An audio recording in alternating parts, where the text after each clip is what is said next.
having been around the spiritual scene for so many decades and having interviewed so many people and all, I started out with the assumption and understanding that there was a tight correlation between higher states of consciousness and ethical behavior. And over the years, the tightness of that correlation has gotten looser and looser in my understanding based upon observation. And it always puzzled me. And I've seen so many examples of harm and upset and confusion and damage and people leaving the spiritual path due to that dissonance on that particular issue. So that's why I wanted to give the talk. And let me just ask you, how many of you have heard of instances in which spiritual teachers have behaved inappropriately? Okay? Most. Some of you have been living under a rock, but... And how many have been personally impacted by such behavior? Okay. So, all of us, could say some things similar to what I just said, and had also been aware of this issue. And as a matter of fact, others' talks last year actually touched on some of the same themes. So after my talk, we all had lunch together, and we asked ourselves, what can we do about it? And we kind of hatched the idea of forming an association of professional spiritual teachers. Hold up our banner. Ta-da. So over the course of the year, a lot of thought has gone into this, and I just want to acknowledge Jac for having been the primary engine on that train. She's, really worked very hard. And what we've done is we've taken codes of ethics from various spiritual organizations, the Diamond Approach and Spirit Rock and various other things, and kind of reviewed them and digested them and tried to mold them into a code of ethics which could perhaps be universal across the entire sort of contemporary spiritual community. And our purpose in doing so, this has very much been a work in progress and a learning curve, and I think it always will be. And I want to dispel from the outset the first impression that some people have when they hear about a code of ethics or an organization with a board of people that have come up with that code. My wife initially started calling it the God Squad, because there's this sort of implication that maybe we think that we are in some way morally superior to somebody and are able to, tell them what they should or should not be doing. But that has really not been our sentiment. We've approached this thing with a constant sense of humility and introspection and acknowledgement of our own flaws and foibles and vulnerabilities, and and with no sense of hierarchical superiority, or we have no intention whatsoever of being in a position of granting or revoking licenses or any such thing, as many professional organizations do in other professions, lawyers, doctors, and psychologists, and so on. But our hope is to enliven an understanding in our community, our larger community, of what is or may not be appropriate. Because there have been so many cases in which a teacher has behaved in a certain way, and students have abdicated their own judgment and their own discernment, and have had attitudes such as, well, this really seems nutty, but this guy appears to be enlightened, and I certainly am not, so who am I to say? There must be something to what he's doing, some justification or whatever. And that has, in many cases, allowed teachers and their followers to go way off the rails and to get into very messy situations. So our hope is to just, have some code of ethics that teachers could ascribe to, and if they did, to, join our organization and maybe put a little seal on their website or something, which might be like a good housekeeping seal of approval kind of thing, where, there's some acknowledgement that certain standards are being recognized. And the students, in turn, would become more cognizant of these values and suggestions, and perhaps have a higher standard or higher expectations for spiritual teachers, and not be kind of, the word hoodwinked comes to mind for some reason, but not be kind of led astray and taken advantage of in any way whatsoever, sexually, financially, in any way. None of that really belongs in the realm of spirituality. Spirituality should be a growth into greater and greater healthiness in all dimensions of our being. It shouldn't be an opportunity for anyone to, just have indiscriminate romances with followers, or divest them of their life savings, or any such thing. It's such a travesty of the whole intention of spirituality. And as I said in the beginning, and I'm about to finish speaking here and turn it over to others, it has caused a great deal of harm and disillusionment and confusion. So hopefully we can evolve out of that as a broader spiritual community, and we're making this little effort as a means of fostering that growth. Okay, so who would like to speak next? Jac. Okay. We divvied up some points and have little notes about what we're going to cover, so that we cover a lot. And do you have a copy of the notes? Yeah, no, we'll just flow on from your clear introduction. We've been trying to keep in mind that we're looking at traditions that are over 2,000 years old, that we know of. And if we're, being part of this wave of where we're revisiting culture around patriarchy and power play, and looking at more equality issues in the diverse nature of what it is to have a human expression, we also have to see that we've got over 2,000 years of where the guru, the teacher, is beyond reproach. The teacher was in, an enclosed order in monastic situations in so many traditions. And now, no, we live regular lives. And so the power play that is traditionally in place, where the student will bow down to the all-knowing teacher, has to be shattered and rebuilt in some more contemporary, honest, and open way that is reflective of our contemporary culture. We can't do this overnight. We need everybody's help to reform, revisit, redesign what the future of spirituality is going to look like. We can't do it on our own. What we can do is go on the journey ourselves as teachers and say, what would it be in me to be challenged by a student to say, Jac, that's full of crap. Can I invite that in my own workshops, of where I can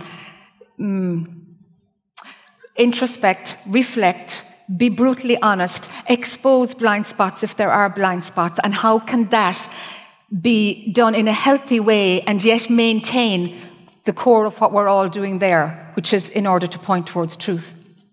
So it's not an easy task, and we're looking at I suppose, riding the wave of what is there in so many other areas in the world about looking at human rights, because it is a violation of rights that happens so often for students, and it's not okay. The virtues that you have as a teacher might have to be learned at a late stage in your own teaching career. And it is a career nowadays. We have to pull it away from the mystical, mythical, unquestionable authority that has been part of what has protected the abuse for so long.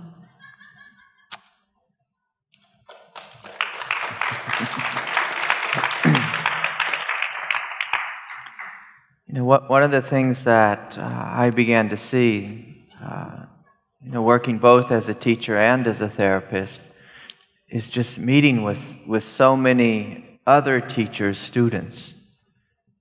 And so oftentimes, I would sit and hold the space and hear this tremendous pain that had happened. Whether it was, someone being a young child and being abused by a priest, or by, being sexually assaulted by a great non-dual teacher, losing an inheritance, to a guru because, one may have thought that would have brought them special status or been in the inner circle or whatever it is. It's broken my heart again and again to see this rampant abuse. And as a therapist, it's a difficult place to sit and to listen. But, to provide healing support and to do the trauma work and somatic experiencing and all this. But this thought just kept dropping into me again and again that all this suffering, it's unnecessary. It's radically unnecessary.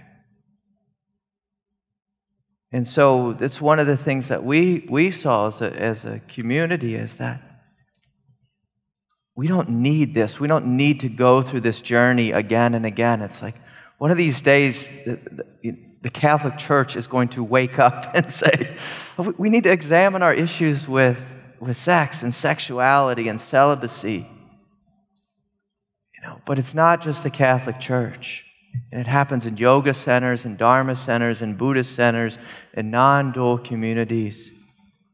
I mean, it's happening all over the world. And this was an invitation that arose in all of us to say, yes, why don't we take some steps forward? Why don't we offer a community? Why don't we begin to have this conversation in a way that's healing, that's supportive? Because if we go on Google right now, we could find, another new student writing another blog about this teacher doing that thing. And that's, how people are filing their grievances now. I mean, that's how this issue's coming forward. But that's exposure, but it's not necessarily healing. And to me, one of the things when we were speaking about with Mariana Kaplan is, let's talk about preventative psychology, preventative support. Let's speak about education and growth as a community. So we're not busy playing cleanup. Yeah.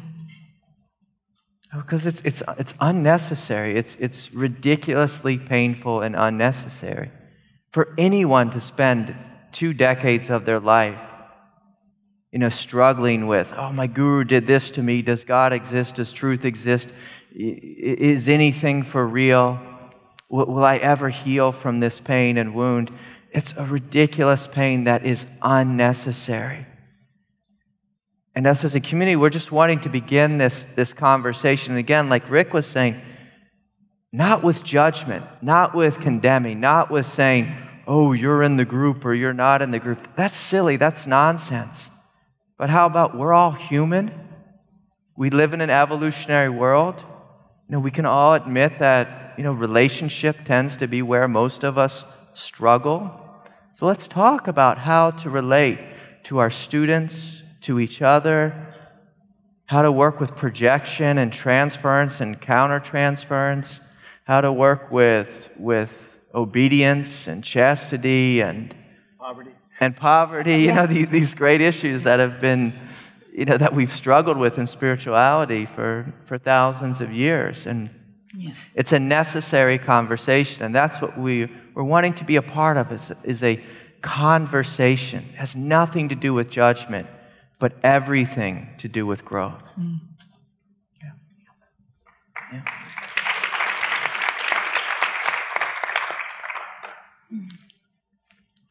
When Rick invited me into this conversation, I was touched in particular that there's some attention being brought to the collective. And by that, I mean that I've had so many conversations with folks who've been the recipient or on the receiving end of an abusive power in some form. And I feel intimate with that topic based on my own history in terms of spiritual practice. While mine wasn't sexual, there's a way in which I've been greatly benefited by seeing different models, specifically watching Rupert Spira teach, and seeing that there there's a way in which power dynamic and teacher being on pedestal is not a required piece of spiritual growth and development. And through my own experience, the recognition of abuses that can happen when there's confusion about that. And the collective piece that interests me is the way in which, as I've spoken to these folks who are the recipient of abuses of power, I've noticed that in almost all cases, there's a teacher who's on an island of sorts. There's not collective interaction between other groups or spiritual communities. They're not interrelating with colleagues in a way in which there's shared accountability. And just to underline what was just being said, the judgment piece around this doesn't interest me, but watching what's possible in our collective as we create forms of teaching that more accurately reflect truth in the greatest sense of the word interests me greatly, and I think there's a real hunger and a need for it. And we don't have to look far in other communities to see the downfall of not meeting that need. In the spirit of wanting this to be a collaboration among the entire spiritual community and not something that we are just espousing or formulating, I'd like to open it up to questions even now. We have 45 minutes. We can have a discussion here and go back and forth. So be sure to have a mic before you speak. Someone will be running around with a mic. And raise your hand so the mic person can give you the mic, and then we'll talk. So who's the mic person? There's a mic. There's a person. Here it comes. Francis.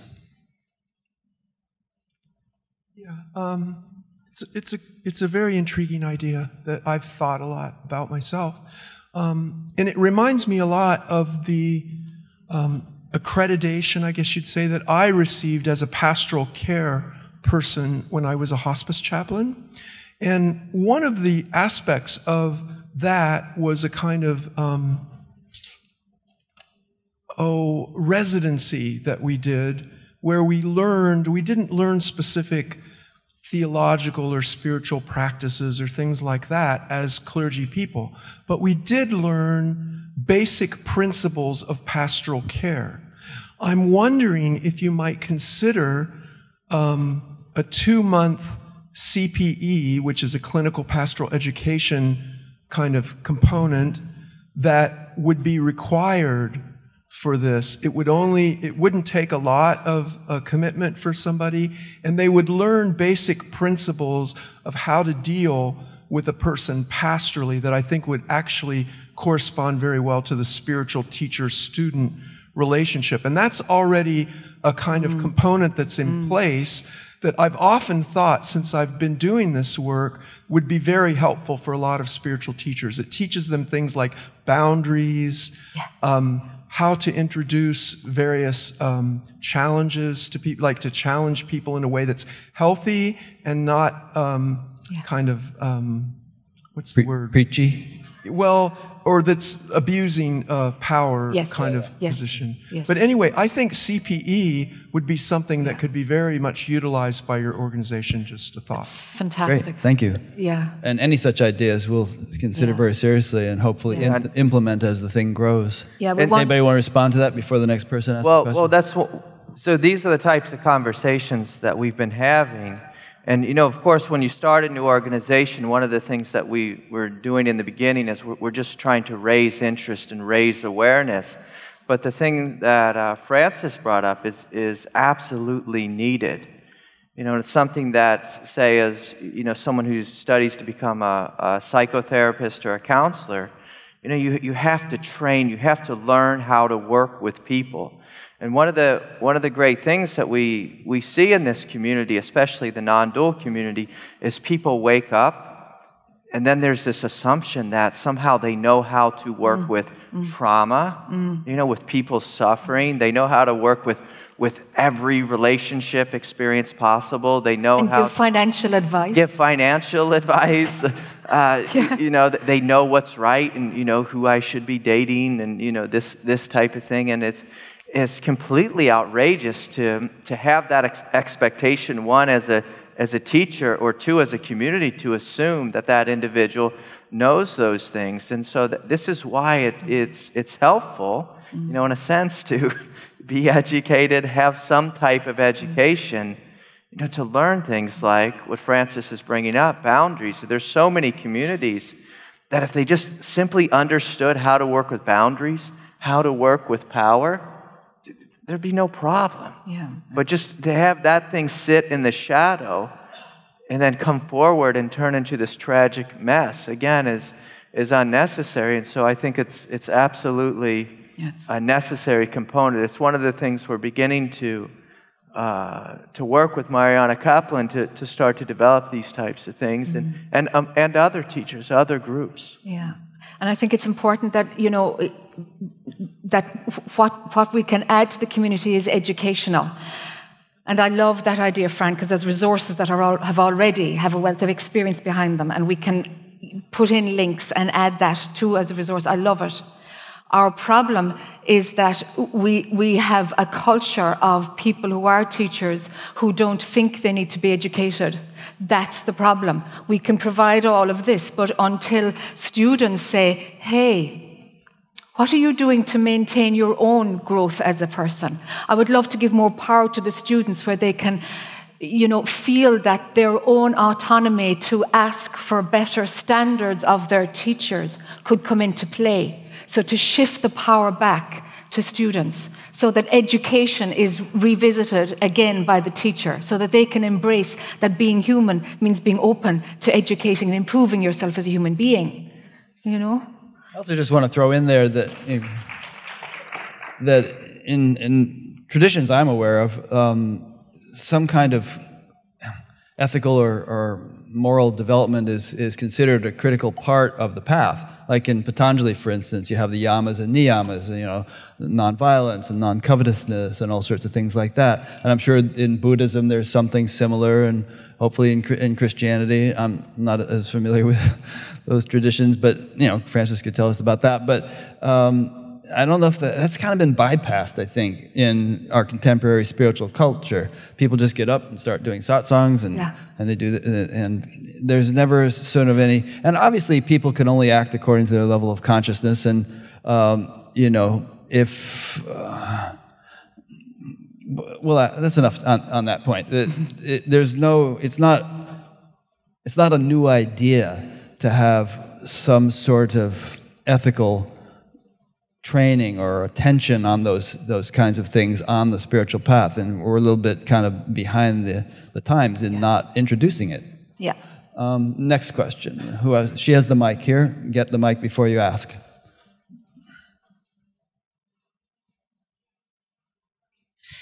Thank you very much for this work. It's hugely important. And I'd also like to say that there's a difference between New Ageism and spirituality. And there's a significant difference. And anybody that tries to put me in a New Age category, I deject it. The other thing I want to say is it's a group that may have gotten it correct.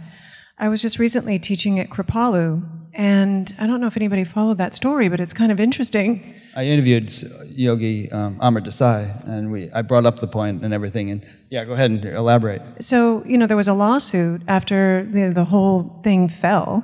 And, you know, there were many wrongdoings that had gone on there. But the lawsuit was essentially, and the people won, had $50 million to then do a sort of rehabilitation and therapy for people that had been wrongly hurt in that environment. So it was an interesting sort of twist on so many things had gone wrong for them to have taken the money to attempt to do something right. So just wanted to throw that out there. Yeah, one of the advisors who helped create healing within the community, Mariana Kaplan, she's working with us. And so these are the types of resources we're reaching out for, and we're welcoming, because that's a prime example of how it went really bad. And then as a community, they healed. And so again, that's beautiful to see that we're admitting we're human, we're willing to grow, we're willing to do our work. That's a beautiful thing. And then again, to even take it a step back, if we do our work first, Yes. that we don't have to experience the train wreck, and the whole community doesn't have to experience the fallout. And so, this is it. And again, it's an invitation. It's not like, everything is going to be healed, and, from 2018 going forward. It's going to be this work in progress. And Patanjali says, Hayam dukkam anagatam, avert the danger which has not yet come. And, Benjamin Franklin, when a stitch in time saves 9, it's better to nip these things in the bud than have to spend $50 million cleaning up the mess. Yes. Hi there. Thank you so much for doing this and for putting this organization together. I truly appreciate it. My name is Wendy Coulter. I teach medical intuition to healthcare professionals, most of them licensed. So you can imagine the ethical issues that are brought up in that. And what I do, and this may be a resource for you, is I've partnered with a woman named Midge Murphy, who is an attorney and also an energy healer. And she's written a book for energy healers. But for teachers like myself, it is now a component in my program. People have to pass her exam, and it's comprehensive. So I would bring her name up to you as someone to reach out to. She's brilliant. She's also working with ACEP and a few other organizations for this knowledge and study. Thank you. You're welcome. Mention Cedar Barstow. Yes. Mention that. Cedar Barstow has been working around the right use of power in many different areas. She has recently, as the point was made earlier, we're late in the game addressing ethics in spirituality. She, in the last 2 or 3 years, has started to work with Zen communities. And we are, at the APST, offering free webinars once a month, maybe even more frequently. We're not quite sure. It's all just making it up as we go along to see what works. And so the first Wednesday of December, anybody can come and participate in Cedar Barstow's 2-hour webinar through the APST site for free, where she talks about the right use of power, about the power differential between teachers and students, about how to honor that power differential but not to abuse it, and what happens in the dynamic. So it's a totally passing of skills. She's very practical, and that's her area of expertise. So we need to pull in expertise because it's not in the spiritual sector, but it's already been developed in the other sectors, and that's what we need to learn from rather than reinvent the wheel ourselves, Well, and one of the great shadows is that it's assumed in the spiritual sector. It is. And that's where so many teachers and so many lineages, we find ourselves in trouble, is that there's this great assumption that enlightenment equals this, or because someone's sitting in the chair above others, that means they know, some great thing about everything, and there's just trouble there. We have a stack of cards here, which we'll distribute later, which have the website on it for this organization. Next question. Someone with the mic, go ahead and hand it to somebody. Yeah. Hi there. I know you're in the earlier stages of this wonderful project. And so I know what I'm asking is kind of a tall order, but have you had any conversations about institutionalized sexism? Because, because I think when you have organizations where it's all men in the positions of power, it's inherently corrupt. And I didn't know if you had any conversations around that. Thank you. Firstly, it was intentional that we had an equal balance of genders here on the stage. Yeah, But Caverly actually brought that into the conversation earlier in the year. Want to address her question?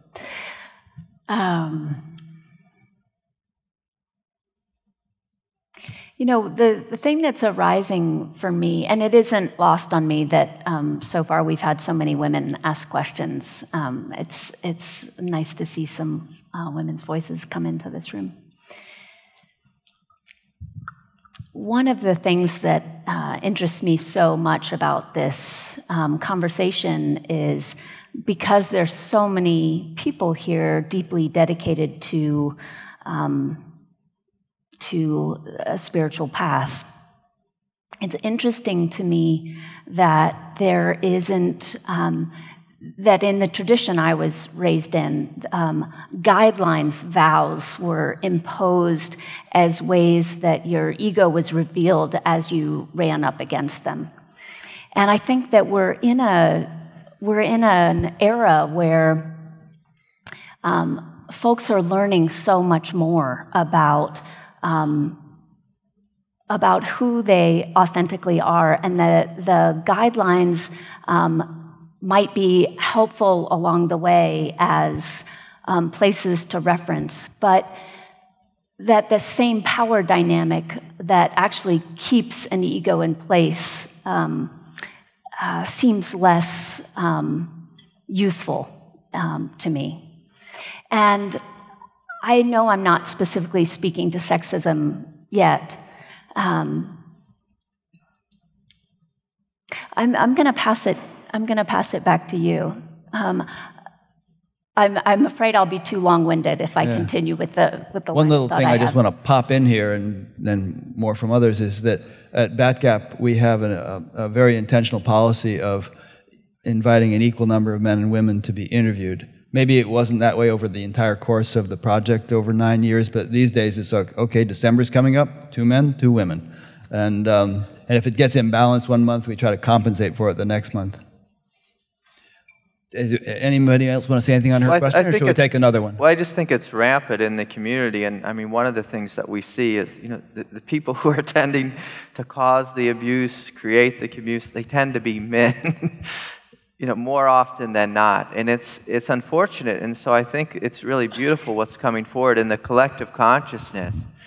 From the Me Too movement, we can learn a lot, but again, we want to move into a place that's beyond just the shocking exposure of this happened and this happened and this happened, to say, okay, now let's take a step back, let's take some accountability. Who has a willingness to look at their shadow? And to me, that's where the rubber meets the road, and that's where the real conversation is. But it's absolutely necessary, what you're saying, to investigate all these.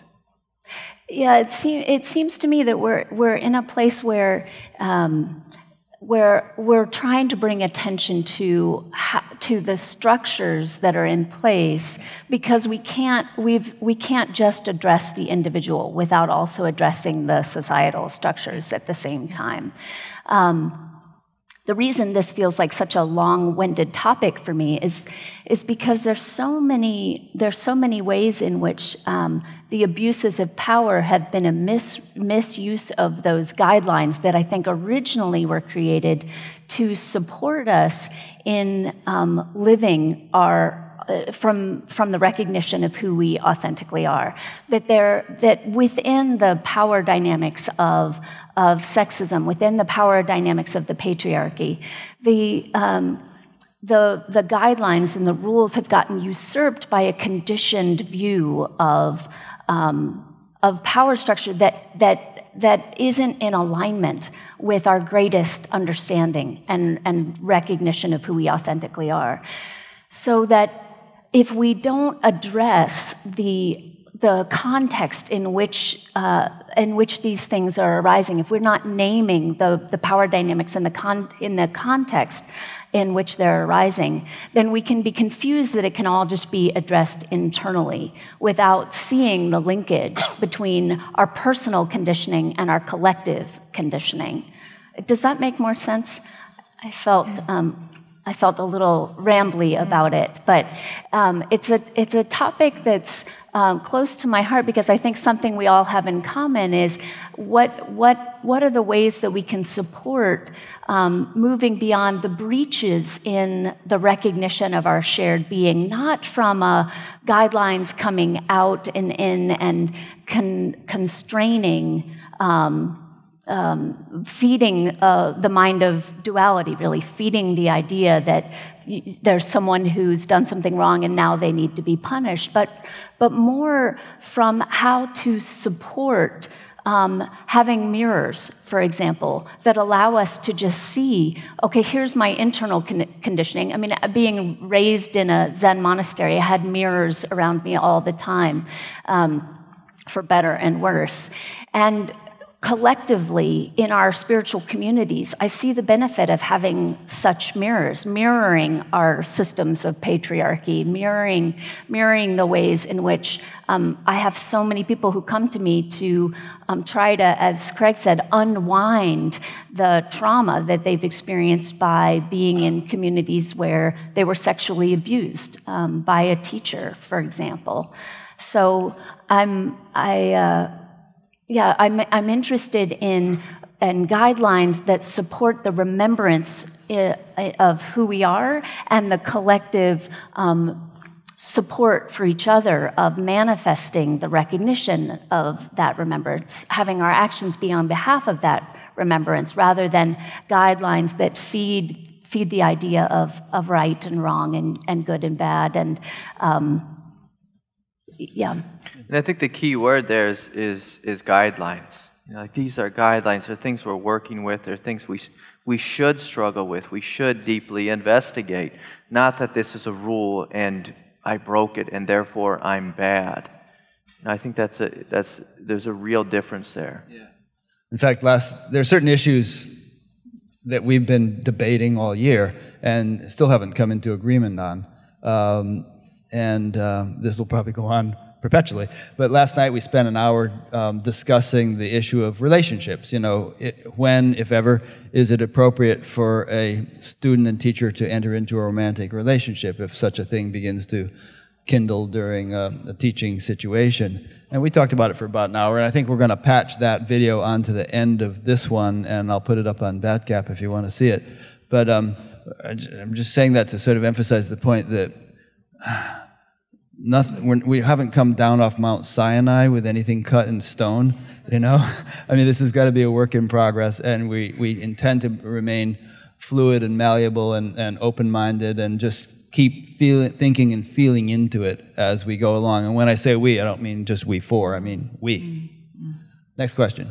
Hi, my name is Atul Mehra, and I'm from Canada. I'm a psychotherapist. And we have one of the very strong thing which call it SUSE, self and effective use of self.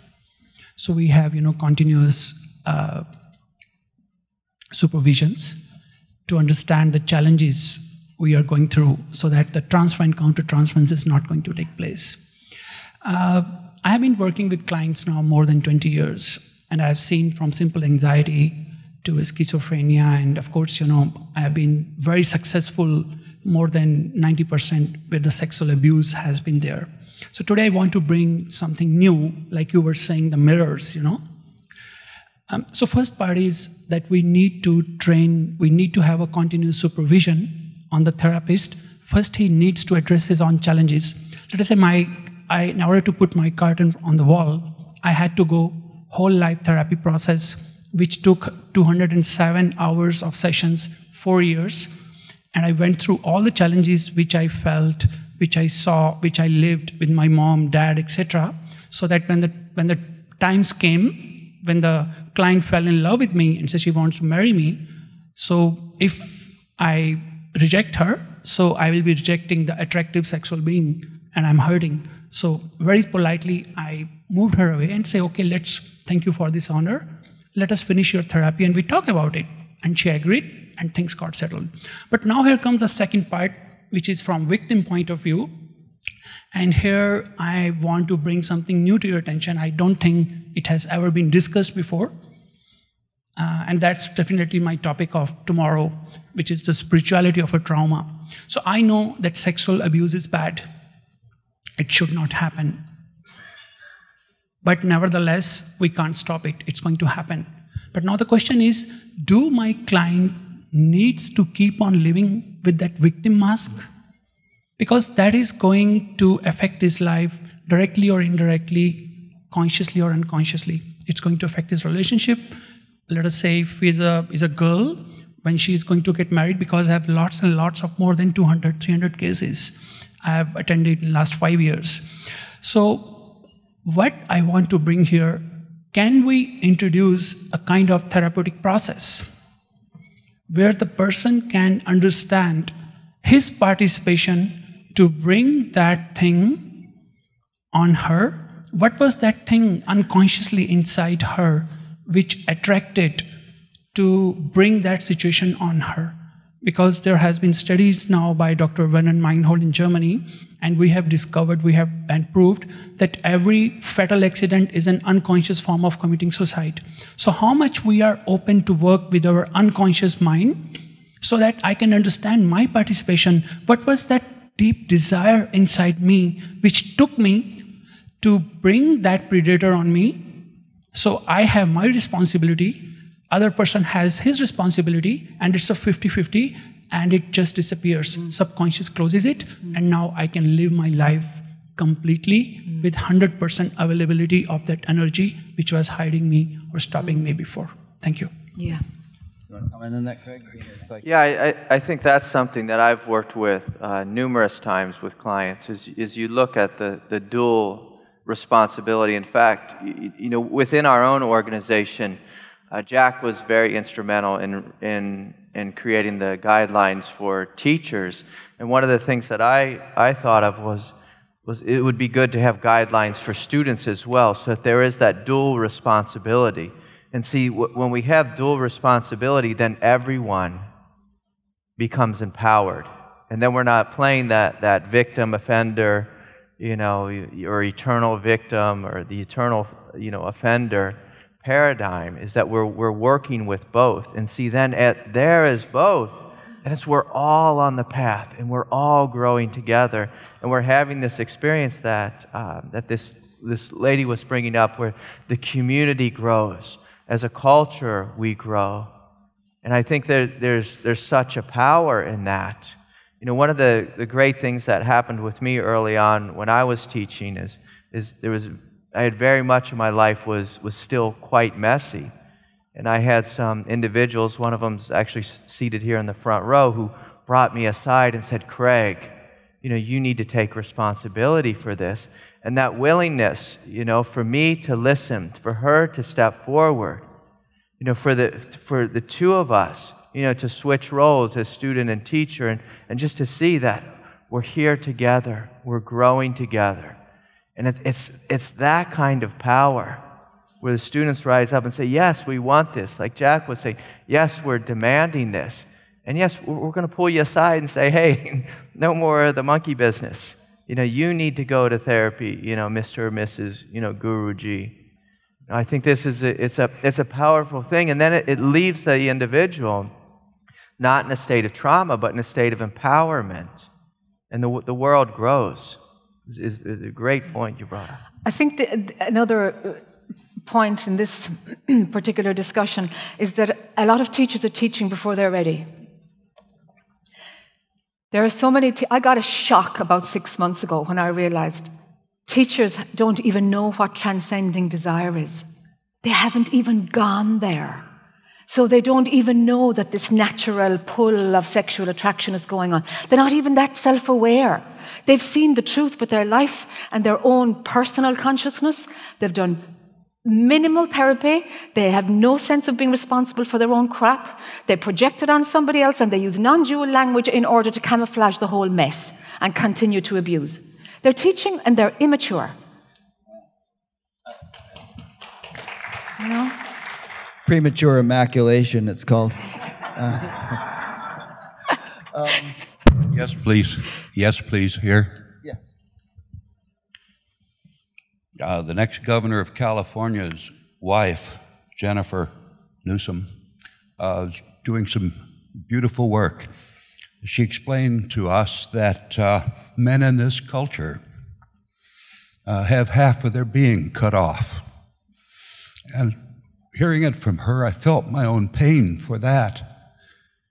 And from the pain, I could hear that women have half their being cut off. And when they try to manifest it, our culture and I judge them as angry. And after feeling my own pain, I could hear their pain underneath their anger.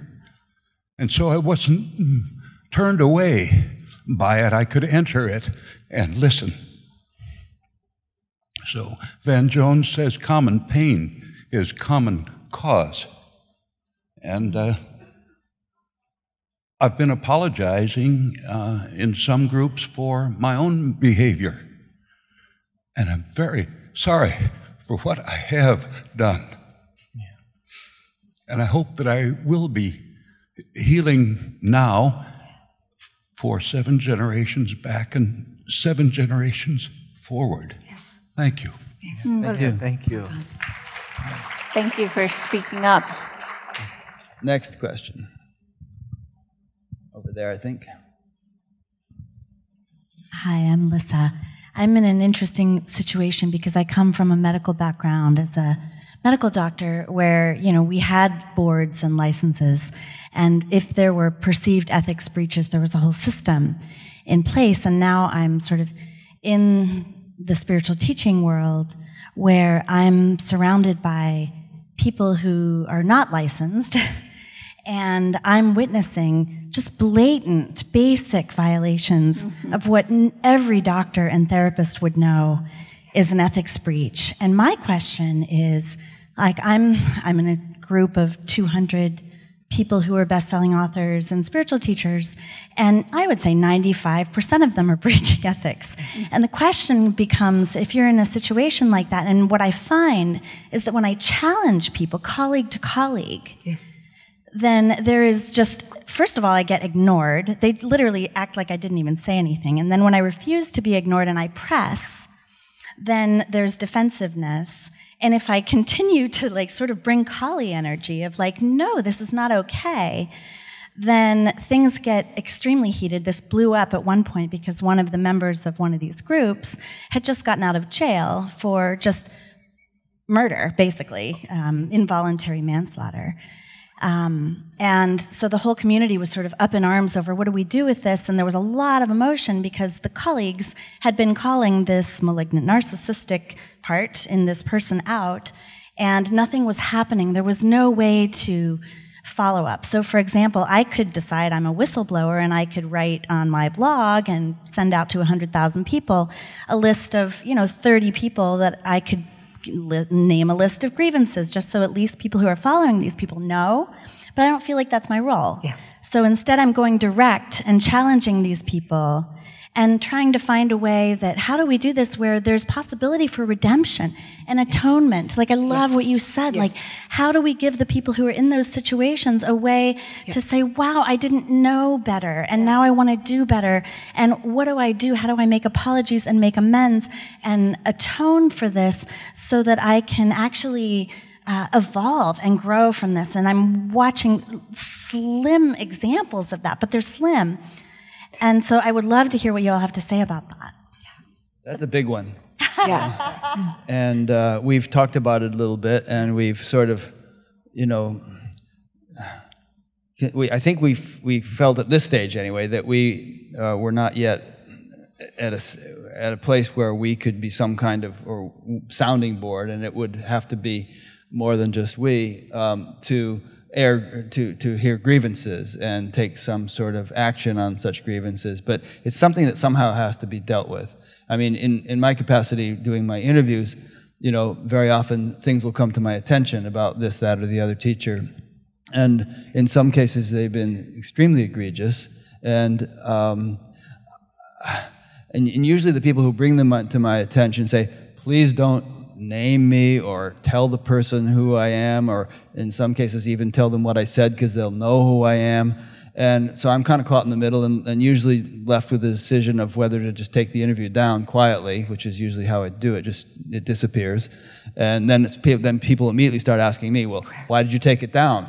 And I can't tell them because I'm not supposed to divulge my source. And so it's a screwy thing, and I wish there could be a lot more directness and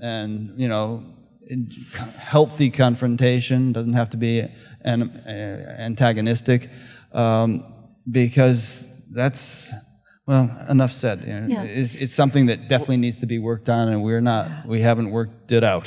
One of the things that that came up with our support system at the APST is I was having this conversation and with Suzanne, and she was saying, it'd be great, yes, to have a grievance board. And I said, well, you know, it'd be great if we weren't the grievance board, because the grievance board needs to be created by professionals, and we need to be accountable to it as well. So it's not that we are the judges, but that the grievance board is handling that type of thing. And so that may be down the road, but in this moment, what we're trying to create is education, again, to change the community, to make it, you know, hip to say, oh yeah, I have a shadow, and I'm willing to look at it, and I fell on my face, not, you know, I'm the perfected Guruji who's this level of enlightenment or whatever. I mean, let me just tell you a quick anecdote.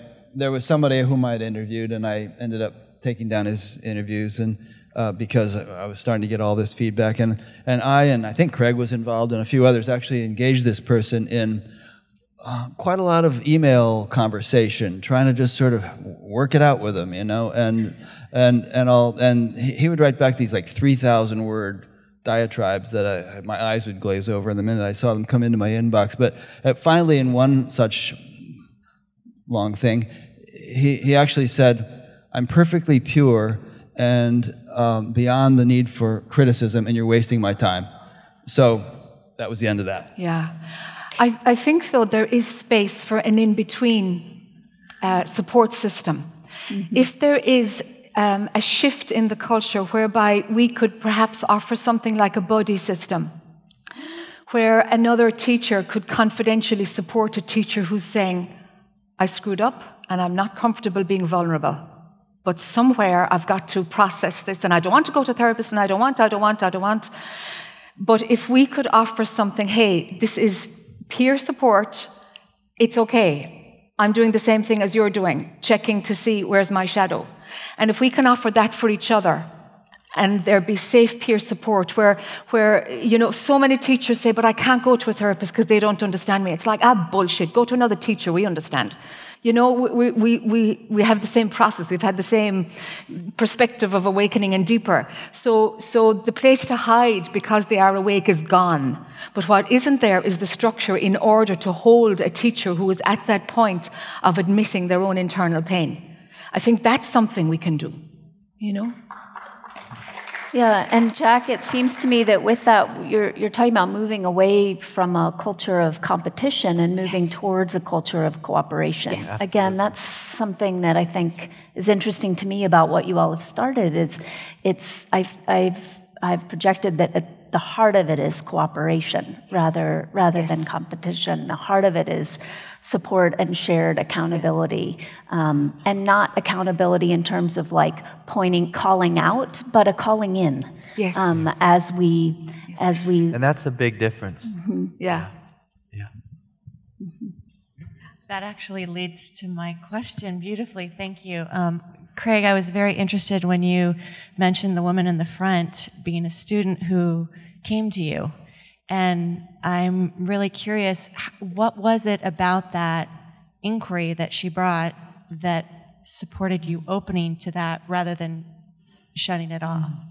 Well, I think the big thing is not only was she a student, but she was also my good friend. And it's one of the things that I've had as a teacher is I've never been able to pull off the I'm the guru and I know something that you don't. So I wasn't able ever to sit on that platform. In fact, to me, that platform feels disgusting to me. I don't like to have, you know, those types of this hierarchical structures. And I think that's one of the things that's beginning to die, you know, within the community, even though it's been around for thousands of years, is we're finding that, you know, even in a place like Sand, you can just walk up to any teacher and start a conversation. And to have that willingness to listen, to connect, to not see yourself as, you know, the great authority on everything. You know, to me, it all comes down to humility. Mm. You know, with humility, there's a willingness to listen, there's a willingness to hear. And, you know, I can even say, you know, she came to me a couple times, you know, so she kept nudging me. And that's helpful. It's helpful for students to come forward and say, hey, you think there's a little something here? Oh, no, it's cool, you know. It's like, no, it's not really cool, you know, and to really push it a little, and for students to be empowered in that way. to me is crucial. And then, of course, the teacher has to be willing to listen. You know, one of the great things my teacher told me is, Craig, you must always have humility in your back pocket. You know, you must have it there. If it's not, you're going to get in a lot of trouble, tremendous trouble. I corrected Craig on something just last night. He was snoring and keeping you. Whoever has the mic, yeah. This hasn't been like explicitly stated, but I can feel that as a person who benefited from the teacher-student role, that was a giant projection, and I actually benefited from the trust that I projected onto that teacher. Jack saying, I want to tear it down. There was a part in myself that was like, oh, but then as I sit here, I can also feel the parts of me that have challenged those, you know, friend teachers and other teachers I can think of, even publicly in their retreats, like very viscerally. And I can feel the expansiveness of what you're bringing, and what this conversation is an opportunity for a deeper student-teacher relationship, and a deeper awakening and a deeper human co-collective experience. It just feels so obvious to me that this is a paradigm shift that is scary at first. It's like, and it can be used to, I could see potentially like, you know, this teacher this, and there's such misunderstandings and teachers saying things and then being I could see that overly being, but the co-conversation just feels so important, and I can feel how those teachers that I have unabashedly felt I could trust in saying, dude, you really hurt me there, or that was not cool, that really felt like something, and they have stood in their beloved strength of not feeling ashamed, but feeling willing to meet me there. I mean, good God, the ability and the amazing, wondrous expansion that has come from that. Like, oh, there's another human teacher, trustworthy being that can have this conversation. It just feels so healthy and expansive, so I'm happy about this. Who's handing the mic? Just as the mic is going over, there has to be some, in some situations, there is that power differential. Of course, when you're surrendering, we project it onto a teacher. Some of us, it really works for that. I did that also, and it really worked because I had a clean teacher. If the teacher identifies with the role, we're in trouble. If the teacher doesn't identify with the role, it's not a problem. It's that simple. But it's about the teacher not being screwed up, not the methodology. You see, it's about the abuse of power that's inherent. The teacher either hides behind the role, or they just see that the devotion that's coming from a student is about the student. It's not about them. You know? If they do identify it, there's a snowball effect in which the ego gets more and more aggrandized, as they go along. That's rotten. Yeah. Thank you for this conversation. I was reflecting on what Jack was saying, and the words truth and reconciliation from South Africa, I just keep coming back. That model in which it was a systemic racism that affected not just individuals, but it was the whole community. And here we have systems of power, especially through patriarchy, where when especially men are taught that this is their birthright, their entitlement to exercise forms of power and ownership, and they're doing the right thing in terms of how they've been conditioned. And so I can understand and be compassionate when there is an awareness and an understanding, like, to metabolize thousands of years of training on so many infinite levels that teaches someone to be in that position of taking advantage of power. That's doing it right on many levels.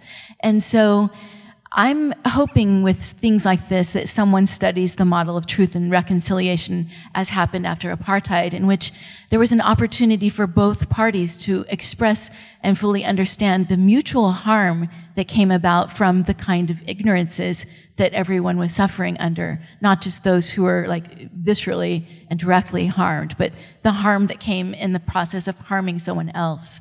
And I can imagine, and I'm thankful for the gentleman who stood up, that there are many of us who long for an opportunity to heal those parts of ourselves in which we have perpetrated harm, and an opportunity perhaps, you know, to have a truth and reconciliation, mutual understanding that protects privacy and doesn't re-traumatize, but gives an opportunity for that kind of mutual healing. Yeah, and it seems that that can only happen in an environment of cooperation and care and shared understanding of the deepest truth we know.